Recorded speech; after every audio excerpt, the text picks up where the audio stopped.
اور 17 رمضان کو دوسرا واقعہ ہوا ہے، اللہ کے محبوب کی سب سے محبوب بیوی حضرت عائشہ کا انتقال ہوا۔ حضرت معاویہ رضی اللہ تعالیٰ عنہ کے دور میں حضرت عائشہ رضی اللہ تعالیٰ عنہ کا انتقال ہوا، جو آپ کی سب سے محبوب بیوی تھی، اور اس حد تک کہ کہا یا اللہ ھذا قسمی فیما املک فلا تؤاخذنی فیما تملک ولا املک۔ اللہ اکبر۔ یا اللہ میں نے بیویوں میں برابری کی ہے، پر میرا عائشہ سے پیار زیادہ ہے، اس پر میری پکڑ نہ فرمانا۔ سبحان اللہ۔ ہمیں زندگی گزارنے کا طریقہ سمجھایا۔ چونکہ حضرت عائشہ چھوٹی تھیں تو ان سے دوڑ لگا رہے ہیں۔ حضرت ام سلمہ کے ساتھ دوڑ نہیں لگائی، حضرت سودا کے ساتھ دوڑ نہیں لگائی، جوہریہ کے ساتھ، صفیہ کے ساتھ، ام حبیبہ کے ساتھ، زینب کے ساتھ دوڑ نہیں، چونکہ ان کو لاڈ کروائے، لاڈ، چھوٹی عمر کی رعایت کی، لاڈ کروائے۔ آؤ عائشہ دوڑ لگائیں۔ یہ حضرت عائشہ نے نہیں کہا دوڑ لگائیں، اللہ کے نبی نے کہا عائشہ آؤ دوڑ لگائیں۔ اور ایک دفعہ نہیں، 2 دفعہ سوڈانی مسجد میں تماشا کر رہے تھے، آؤ عائشہ تمہیں تماشا دکھاؤں۔ اور دوبارہ حبشی آئے تو پھر اماں جی نے کہا کہ میں دیکھنا چاہتا ہوں۔ اتنی دیر دیکھا کہ اللہ کے نبی تھک گئے، کھڑے ہو تھک گئے، وہ ایسے پاؤں پر زور ڈال کر پاؤں بدل رہے تھے۔ آٹا گوندھ کے دیتے تھے شروع میں، جو کہ حضرت عائشہ کو آٹا گوندھنا نہیں آتا تھا، پھر پاس بیٹھ کر 1-2 نوالے منہ میں ڈال دیتے تھے۔ اب آپ جو فارغ ہو کے جا رہے ہو، کوئی سال لگاؤ گے، کوئی کسی کی شادی ہوگی، تو یہ میری ایک نصیحت ہے کہ اچھے خامند بن کے دکھاؤ۔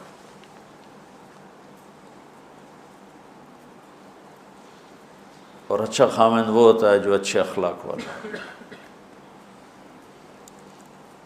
ابھی آپ چھٹیوں میں جا رہے ہیں گھر، تو اپنے والدین کی خدمت، بہن بھائیوں کی خدمت۔ وہ تبلیغ میں ایک اصطلاح چلتی تھی، عبادت سے جنت ملتی ہے، خدمت سے خدا ملتا ہے، یہ کہا کرتے تھے خدمت کی۔ تو حضرت عائشہ رضی اللہ تعالیٰ عنہ کا انتقال ہوا 17 رمضان المبارک، اللہ کے محبوب کی سب سے محبوب بیوی، پہلی اور آخری خاتون جن کے سینے پر سر رکھے ہوئے کسی نبی نے جان دی، وہ وہی نبیوں کے سردار، مات فی سحری و نحری، کا یہاں میرے نبی کا سر تھا، اور آپ ان کو آسرا دے کے اس طرح بیٹھی ہوئی تھی، اور آپ تھوڑا سا یوں نیم دراز تھے اس حالت، اور یہاں سر رکھے ہوئے حضرت عائشہ کے سینے پر نبی نے جان دی۔ یہ کائنات کی واحد خاتون ہے جس کے سینے پر سر رکھے ہوئے نبی نے جان دی۔ اور آپ فرماتی ہیں آخری چیز جو میرے نبی کے منہ میں گئی میرا لعاب تھا، کہ میرے بھائی عبد الرحمن آئے، ان کے ہاتھ میں مسواک تھی، تو اللہ کے نبی کی نظر یوں پڑ ایسے ٹک گئی مسواک پر، تو میں نے اندازہ لگا لیا یا رسول اللہ مسواک کرنی تھا، آپ نے تو کہ میں نے اپنے بھائی سے لے کر چبائی تو میرا لعاب اسے لگا، وہ میں نے آپ کے منہ میں پھیری یا آپ نے خود پھیری، تو فرمایا وہ آخری چیز جو میرے نبی کے منہ میں گئی وہ میرا لعاب دہن تھا۔ اور واحد خاتون ہے جن کا حجرہ کسی نبی کی قبر بنا، حضرت عائشہ کا گھر ہی آپ کے لیے آخری آرام کا بنا۔ اور کائنات کی 2 عظیم ہستیاں ابو بکر اور عمر، ایک دفعہ مسجد میں داخل ہوئے تو آپ کے ابو بکر عمر دائیں بائیں تھے، تو آپ نے ایسے دونوں کے ہاتھ پکڑ لیے، کہا ہمیں دیکھ رہے ہو؟ کہا جی۔ آپ نے کہا ھذا نحشر یوم القیامہ، قیامت کے دن میں اسی طرح اٹھایا جاؤں گا کہ ادھر میرے ابو بکر ہوگا اور ادھر میرے عمر ہوگا۔ تو ام عائشہ وہ واحد خاتون ہیں جن کا گھر میرے نبی کی آخری آرام گاہ بنا، جہاں 70,000 فرشتے صبح آتے ہیں، شام تک درود پڑھتے ہیں، وہ چلے جاتے ہیں، شام کو 70,000 آتے ہیں، صبح تک درود پڑھتے ہیں۔ یہ واحد خاتون ہیں جن کے ساتھ آپ لیٹے ہوتے تھے تو وحی آتی تھی، کسی اور بیوی کے ساتھ آپ لیٹے ہوتے تھے تو وحی نہیں آتی تھی، ام عائشہ کے ساتھ لیٹے ہوتے تھے تو وحی آتی تھی۔ آپ کی برکت سے تیمم ملا۔ حضرت یوسف علیہ السلام پر تہمت لگی، گناہ کی، زلیخا نے لگائی تو ایک بچے نے گواہی دی۔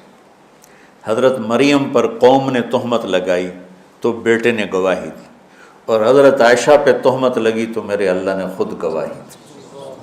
کتنا بڑا فرق ہے۔ شہد شاہد من اہلہا ان کان قمیصہ قد من قبل فصدقت وہو من الکاذبین وان کان قمیصہ قد من دبر فکذبت وہو من الصادقین۔ یہ تو آ گئی گواہی بچے کی، شہد شاہد من اہلہا۔ اور قال انی عبد اللہ آتانی الکتاب وجعلنی نبیا وجعلنی مبارکا، یہ حضرت مریم کی گواہی۔ اور حضرت عائشہ کی ان الذین جاءوا بالعفک عصبۃ منکم لا تحسبوا شرا لکم بل هو خیر لکم لکل امرئ منہم ما اکتسب من الاثم والذی تولى کبرہ فلہ عذاب عظیم۔ اللہ تعالیٰ، علامہ زمخشری اپنی تفسیر میں فرماتے ہیں کہ پورے قرآن میں اللہ کہیں اتنا غضبناک ہو کر نہیں بولا جتنا ان آیات میں غضبناک ہو کے بولا ہے، جس میں اما عائشہ کی پاک دامنی کو اللہ نے بیان کی۔ اللہ کے نبی ایک مہینہ وحی نہیں آئی، پورے مدینے میں آگ لگ گئی۔ وحی کیوں نہیں آئی؟ تو اللہ ہی جانتا ہے کیوں نہیں آئی۔ ایک بات سمجھ میں آتی ہے، زبان کے زہر کو سمجھانے کے لیے کہ زبان کا غلط استعمال کس طرح گھروں کو آگ لگا دیتا ہے، ہمیں سبق دینے کے لیے کہ زبان پہ قابو رکھیں۔ اس حد تک حالات پہنچ گئے کہ میرے نبی گئے حضرت عائشہ کے پاس، عائشہ اگر تجھ سے گناہ ہو گیا ہے تو معافی مانگ لے، اللہ معاف کر دے گا۔ اس حد تک ذہن پر اثر ہوا باتوں کا کہ عائشہ اگر تجھ سے کوئی گناہ ہوا ہے تو توبہ کر لے، اللہ معاف کر دے گا، اور اگر نہیں کیا ہے تو اللہ تیری پاک دامنی بیان کرے گا۔ تو عائشہ فرماتی ہیں 24 گھنٹے ہو گئے تھے، نہ کھایا تھا، نہ پیا تھا، نہ سوئی تھی، صرف رو رہی تھی۔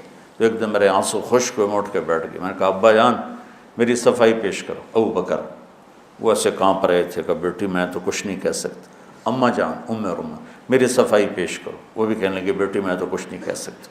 تو کہ میں نے ایک دم چمک کے کہا سچ بولوں گی تو کوئی مانے گا نہیں، جھوٹ بولوں تو اپنے آپ کو برا کہوں، بس میں وہ کہتی ہوں جو یوسف کے باپ نے کہا تھا، حضرت یعقوب۔ کہنے کہ مجھے غم میں حضرت یوسف کے والد کا نام ہی بھول گیا۔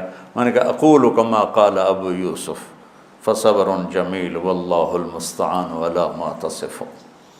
کہنے کہ یہ کہہ کر میں لیٹ گئی دوبارہ، اور مجھے نہیں پتا تھا کہ میرے بارے میں قرآن آئے گا۔ مجھے یہ تھا کہ اللہ کا نبی کو خواب دیکھ لیں گے یا جبریل آ کے کہہ دیں گے یہ قصہ غلط ہے، لیکن وہ تو قرآن۔